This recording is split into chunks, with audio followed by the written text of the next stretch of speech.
Hello दोस्तों, कैसे हैं आप सभी। प्रैक्टिस सेट वाला में आपका स्वागत है। आज हम शुरू करने जा रहे हैं अनेकार्थक शब्द जो बहुत ही महत्वपूर्ण है आपके आने वाले एग्जाम एसएससी जीडी और यूपी कांस्टेबल। तो उम्मीद है आप अच्छा स्कोर करेंगे। चलिए शुरू करते हैं प्रश्न नंबर 1।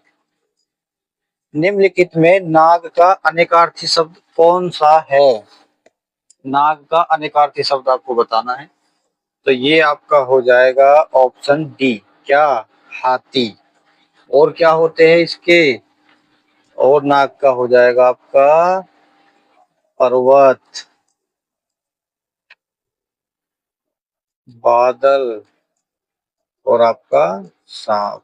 ये भी आपको याद कर लेने हैं। ये जो प्रश्न मैं करा रहा हूँ ये समझिए कि इनमें से आपका क्वेश्चन 101% आना ही है। प्रश्न नंबर 2।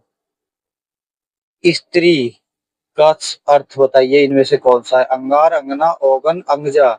तो आप बहुत अच्छे से जानते होंगे अंगार क्या हो जाएगा। कोयला का जलना, यानी जब तेज आंच रहती है, आंच। अंगना ये हो जाएगा आपका स्त्री का अनेकार्थी। क्या? अंगना। यानी इसे क्या बोल देते हैं? रूपवती भी बोल देते हैं। और आप जो है या युवती कह लीजिए। अब आ जाए ओगन। अरे ये वही ओगन है। कौन सा? जो बोल देते हैं कि ओगन करता मत फिरे, बहुत ओगन करे तू। बड़े बूढ़े जो बोलते हुए वही ओगन है बिल्कुल। ठीक है, तो क्या हो जाएगा? एब, शरारत इत्यादि। अंगजा ये आपका इनसे भी महत्वपूर्ण है। अंगजा हो जाएगा आपका बेटी के लिए या पुत्री के लिए। अब आपका प्रश्न नंबर 3। लक्ष्य का अनेकार्थिक शब्द है। आपका हो जाएगा निशाना। एकदम निशाना लगा दिया भाई, लक्ष्य हासिल कर लिया।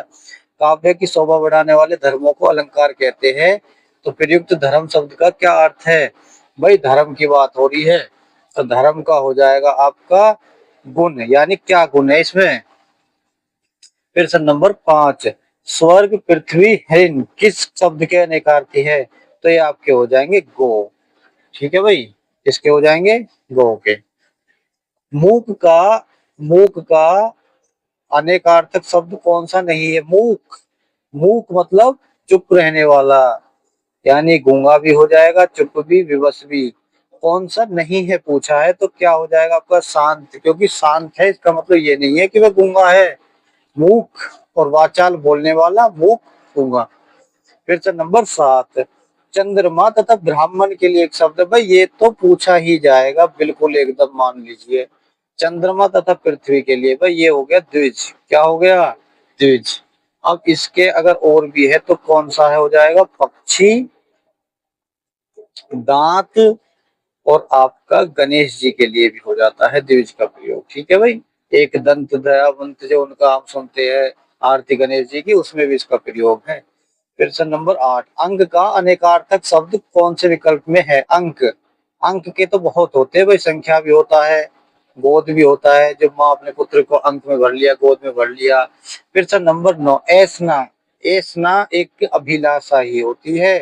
अभिलाषा, ईर्ष्या, घृणा, अनिच्छा ये नहीं भाई। क्या? अभिलाषा। प्रश्न नंबर 10। कौन से भाग शब्द का अनेकार्थक शब्द किस विकल्प में नहीं है? भाग तो भाई बांटना भी होता है, विभाजन भी, हिस्सा भी। क्या नहीं होता है? ब्याज नहीं होता है। तो आपका क्या हो जाएगा? आंसर डी हो जाएगा। तो उम्मीद है आप अपना स्कोर हमें कमेंट में जरूर लिखें।